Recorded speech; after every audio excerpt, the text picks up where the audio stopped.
Mu ntangiriro z'ubukristo, igihe ukwemera kwari kukiri gushaka imizi mu isi yuzuye ubupagani, hari umugabo wahamagawe n'intumwa ubwazo akemera kuyobora kiliziya mu bihe byari bikomeye cyane.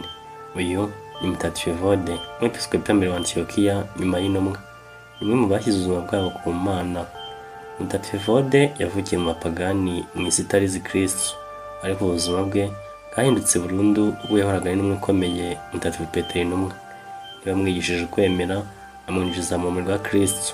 Evode nabaye mu Kristo gusa, yabaye umwigishwa wihariye, umuntu wize ku nkomoko y'ukwemera atari mu bantu basanzwe ahubwo ku ntumwa ubwazo. Mu gihe Mutagatifu Petero intumwa yarayoboye kiliziya ya Antiyokiya, yaje guhamagarwa kujya i Roma. Ntiyasize kiliziya nta muyobozi, yahisemo Evode amuha inshingano zikomeye zo kuba umwepiskopi. Nuko Evode umwepiskopi wa mbere wasimbuye intumwa, ayobora abakristo mu bihe by'igeragezwa. Evode yari umuyobozi usanzwe, yari umushumba w'imitima. Bamwe mu banyamateka bavuga ko ari we watangiye kwita abigishwa ba Yezu izina abakristo. Yatoje ayobora akomeza ukwemera kw'abamukurikiye, iyo Kristo bwari bwugarijwe n'akarengane. Amateka navuga neza aho yapfiriye, ariko amagambo ya Mutagatifu Ignace wa Antiyokiya arabisobanura.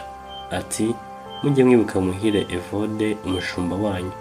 Ignace yemeza ko Evode yapfiriye Imana, bamwe mu bahuwe kwemera.